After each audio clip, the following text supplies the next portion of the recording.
সমস্যা কি? তুই এরকম মেয়ে মানুষের মতো মোচামুচি করতেছিস কেন? এই দানিং দেখতেছি তোর না কেমন যেন একটা মেলি মেলি স্বভাব হয়ে যেতিস। তোর একটা মোচড়ামোচড়ি মনে হইতেছে?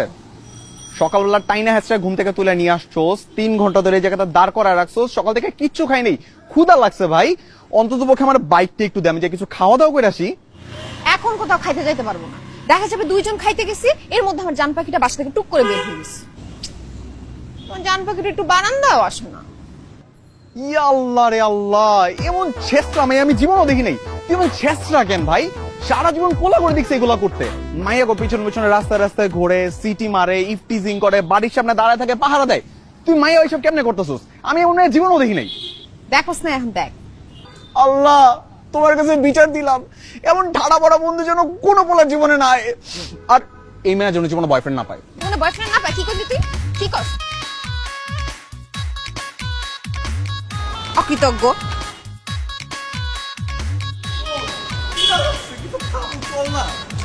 আচ্ছা বাবা 2 মিনিট ওয়েট কর, ব্যবস্থা করতেছি। তোর দুলা ভাই নাম নেই, আমি বলতেছি দাঁড়া।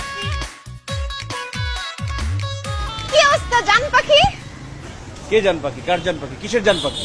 তুমি আমার জান পাখি। সে সকাল থেকে তোমার জন্য ওয়েট করতেছি, তুমি তো একটু বেরই হলা না, একটু বারান্দায় উকিও দিলা না। এতক্ষণ ধরে ওয়েট করা যায়? এই আপনাকে কেউ বলছে এখানে ওয়েট করতে? ও মা, আমার একটা দায়িত্ব আছে না। কোথায় যাইতেছি তুমি? চলো আমি তোমার সাথে যাবো। জাহান্নামে যাচ্ছি, যাবেন আপনি? তুমি বললে আমি জাহান্নামে যেতে রাজি আছি। এই নাও বাইকের চাবি, তুমি বাইক চালাবা, আমি তোমার পিছনে উঠবো। নাও। বাইকের চাবি মানে? আমি বাইক চালাবো কেন? আর আমি বাইক চালাইলে আমার বাইকের পেছনে কোনো মেয়ে মানুষ উঠাই না। ও মা, আমি কি মেয়ে মানুষ নাকি? কি বলেন, আপনি মেয়ে না?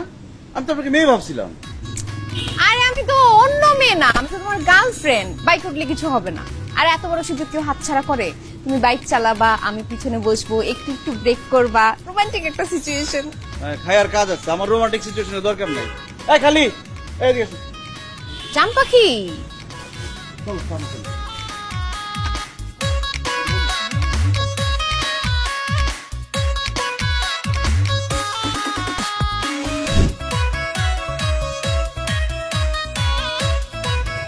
জান, তোমার পিছে পিছে তো যাইতেই হইতেছে, একটু আসো না, বাইকে আসো না। বাইকটাও তো ম্যানেজ করে দিলাম, বাইকে উঠলেই পারতা। তোমার পিছে পিছে তো যাইতেই হইতেছে। আহারে, বাবুটা একদম রিকশার শক্ত সিটে বসে কষ্ট পাইতেছে, ঘাইমা যাইতেছে। দেখি বাবু, নামো না, রিকশায় কষ্ট করে কেন যাইতেছো? এই জান দাও। বাইকে আসো, আমি থাকবো পিছনে, তোমাকে জড়ায় ধরে রাখবো। বাবু, ও বাবু, আরে হুট তুলতেছো কেন? তোমাকে দেখতে পাই না তো।